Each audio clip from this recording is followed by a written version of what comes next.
Yeah. All right. Before we go, Yes. Mark. Okay. Yeah. Here we go. Roll Pathfinder question. Yes. Pathfinder 2, clarity or understanding. All right. So first, I'm going to start with something, which is to say, and this is an assumption that I'm making, but it does not predicate the question. In other words, I'm just letting you know where my base assumption is. When people used to play Pathfinder 1 or D&D, these were fundamentally, in a certain sense, dungeon exploration games. And there was usually a pattern of behavior that people would do, right? The classic, oh, okay, well, you're going down the hallway. Well, I search for traps. All right, well, you get to the door. I'm searching for traps. I'm also going to see if it's locked, and I'm going to do that, right? And people would always get into these habits. And most tables develop the sort of lingua franca, the sort of a shorthand to say, I get it. You know, you're searching for traps. You're checking the door before we open it. You're listening at it. You're doing all the things that you do. But the game did not expressly define that. And similarly, you know, you would have the character who would say, you know, hey, I want to go scout ahead. And usually that involved like a rogue or a stealthy character literally going and scouting ahead and like making a stealth check and going down a hallway and maybe trying to creep into a room and look around and see what monsters were there or if there was anything there, and then have to come back. And that play pattern, the other one was kind of annoying, but the other play pattern was potentially problematic because as you know, games developed and designed, we said, look, we don't want to keep interrupting our game with this mini game of one player. It's taking up maybe 10, 15, 20, 30 minutes of the game time. It's the Glicker problem.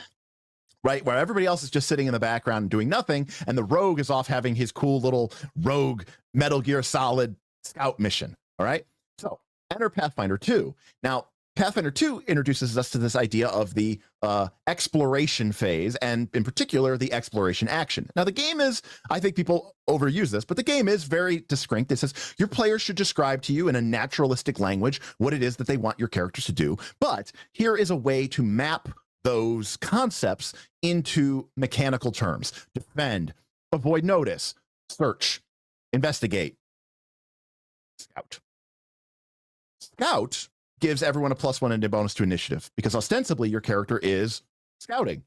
However, and this was where this was kind of surprising to some of us, there is a passage, and I'm not sure if it's in the core rulebook or the GMG, where it basically describes exploration action.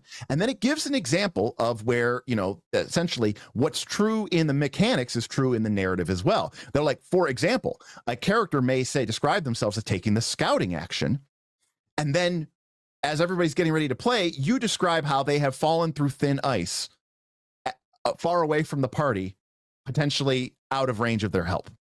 And this like threw a bunch of people in the Knights of Last Call Discord for a loop because in their minds, scouting was sort of like, I guess I'm just looking around. What they didn't think or realize was that, at least according to this one throwaway passage, that there was this idea that the scouting was actually a pseudo quantum representation of that entire rogue scout mission that I used to describe, boiled down into +1 to initiative. So I'm curious, Mark, what are your thoughts on the scouting exploration action? So with the scouting exploration action, the character is giving you a +1 to initiative because they're like vaguely scouting around, and that may call for some checks that are being made in the same way that someone who's searching may call for some checks in a different way, or someone who's investigating. So I definitely think it would make no sense for the GM to just declare that the scout fell into thin ice and is trapped underwater forever without rolling it out or something like that, right? But in the same way that if you're investigating, you might have a check to see if you found, if you discovered a hidden passage written in the hieroglyphics, or even if your mind could withstand the secretly sinister like passage written into the hieroglyphics that was meant to dominate you subtly or something like that. And in the same way that if you're searching, you might roll to see if you found a hidden object, or hey, maybe you saw the Medusa that was hiding behind that curtain because you were searching there and other people didn't see her yet. If you are scouting, maybe the GM would roll to see certain things that could happen while you're scouting if they feel like it. I agree with all that, but I think the core disconnect for a lot of people, because to me I was like, oh, okay, yeah, that makes sense. But a lot of people, it's funny, we were talking about looking up and looking down. They were like, so many people were like, I viewed searching as sort of like looking down, at the floor, to make sure there's no traps. And they're like, I sort of looked at scouting as like looking up and just like, I don't know, keeping your eyes peeled. And like the idea that I think messed with people was the idea that like everything you said is 100% accurate, but when you're investigating, the idea is like you're still with the group, and when you're searching, that you're still with the group. But this passage gave this implication that the scouting character is legitimately like leaving the group behind, and I guess coming back at some quantum period in order to give them a +1 bonus to initiative, because presumably they saw what they were going to fight, but they don't actually know what the thing is because they didn't actually scout. They just scouted. Does that make sense? Like they look for signs of sounds or something coming. Right. Which would be fine, but that's why that passage was so weird, because that implies that they are actually going out and doing their own thing on their own, where they could, fall into a trap away from the party, or fall through thin ice, or presumably even be attacked or ambushed by monsters while they are maybe 100 feet, 200 feet away from the party because they're out there scouting. And I guess it doesn't say quite how far away they are, right. But it is certainly something that as the GM, you want to make sure that you and your players are on the same page and that you don't ambush them with the idea that the scouting character, you were scouting 2 miles out. It was a exploration. Right. It'll take the other people an hour to get to where you are. You'll be long dead by then. Like, they should know how far out that they're going, and not be like, what? I was 2 miles away? I thought I was like 100 feet at most away. Right. Like, as long as the players know how far the scouting characters are roughly scouting and everybody agrees, I think it's going to be okay. And I think the problem is going to be when it goes in either direction in the wrong way, where either the GM thinks that the player was literally just sitting on their butt looking around the room, and the player's like, wait a minute, I thought I was scouting a little bit farther out, or the vice versa, where the player thinks they were just kind of glancing around and the GM thinks they were 2 miles away, or, a half mile away, some distance that's so far that they're in big trouble. And it is in the Game Mastery Guide, by the way. And the it's in the Game Mastery Guide. It doesn't say how far they are. It just says they might encounter thin ice and fall through before their group can reach them. Right. It doesn't say that they will fall through before the group can try to help fish them out of them. Sure. But just before the group can be like, no, Derek, don't fall into the thin ice. But that passage was just, it took some people for a loop, because I think a lot of people imagine scouting as just being like, I'm just being alert, like I'm still with the group. How could I fall through the ice and no one else fell through the ice? Oh, well, you're scouting. You're obviously away from the group. Anyways. And so, by the way, this is the number one, what you just described is the number one source of fights for most of my groups, especially for new players that I don't know as well, because what they assume in their heads they're doing is not always what the GM assumes, especially if they don't say it. And it always, how many times have you heard this? You two and everyone in chat, which I can't believe almost no one's left chat, talk about, damn, 2.5 hours and it's still going strong. It's kind of the same numbers. You should know that's how what I meant. Oh, right. Of course I meant to do that. Right. Well, the classic is like, all right, well, I'm going to charge the ogre and, I'm going to slash. All right, okay, so you're punching? What do you mean? Well, you never said you were drawing your sword. Right. Well, but I'm in the dungeon. I'd be walking around with my shield and my sword. Are you? Right. Did you? Yeah, right. Like, it's like, that's a, yes. You get a lot of that, right. I've gotten that. It's like, to be fair, that is easily solvable, because 99.999% of the time when that is a problem, it's because the game master is being a pedantic dick and they are trying to make things difficult for some unknown reason. Instead, you should be a fan of the PCs and say, of course your character is doing the awesome, smart, correct thing. And if you get halfway through the dungeon and then the fight starts and then the GM goes, well, you're all in total darkness because none of you ever said that you had a torch out. Well, right? that's being kind of a dick. that is being adversarial, confrontational. Yeah. No. You should leave. If you're that game master, you should stop game mastering. If you are a player in a game master who does that, you should stop playing with that game master and go find a better group. Well, I'll tell you. Yeah, I think the stereotypical for that is when the player's like, I will walk 20 feet to the north. Maybe you're playing Theater of the Mind, and then the GM's like, all right. So after you fall off the cliff and die, and it's like, wow, wait, I don't walk 20 feet to the north. I thought the cliff was like 50 feet away. Like, no, it was 15 feet away. That's what I said. And you said you walked 20 feet to the north, so you fell off the cliff. The GM needs to not only be a fan of the players, like that's not always enough. They need to be sort of the Oculus that is showing the world to the players, because their characters live in that world. They can see everything. You might be able to see it in your mind's eye as the GM, but your players can't unless you tell them. Right, and that's where you get into the weird meta where you're like, no, Mark, I do want to go off the cliff. And then you're like, wait, your character resists you? Like, I don't want to die. And you're like, no, you will jump off the cliff to your death, character. And the character's like, I would at least say, are you sure you want to walk 20 feet to the north? Because remember, there's the cliff, so you like 15 feet, and you'll walk off, and they'd be like, "Oh, I thought it was 50. Never mind, I don't want to do that." I've had many times, and this is on the freaking podcast. You can hear it. It's like they captured. This is a StarCraft. They captured someone.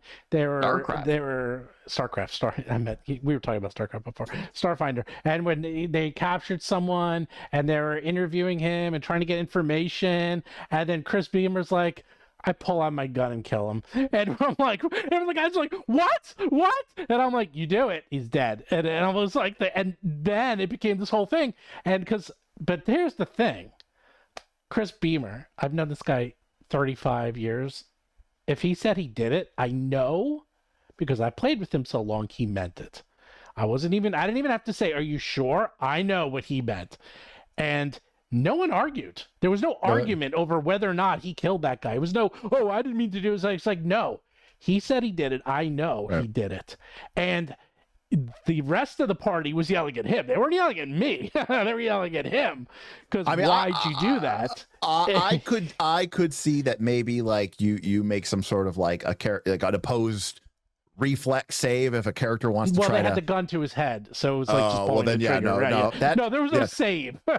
So in Powered by the Apocalypse, we call that a golden opportunity. By the way, I see somebody in chat, a couple of people in chat, but one person in chat has been so basically saying like, oh, skill checks are bad and players need to, be good at the game. Poor kid. He says, is the character playing the game or is the player playing the game? That's a good one. And I will say this: the third rule of Dungeon Craft says that a good adventure, good session, I suppose you could say it, should challenge the players and it should challenge the player characters. The truth of the matter is, in a D20 game like Pathfinder or D&D, you should be doing both. You should be challenging the players and you should be getting them to do things and make decisions and putting some of the onus on them.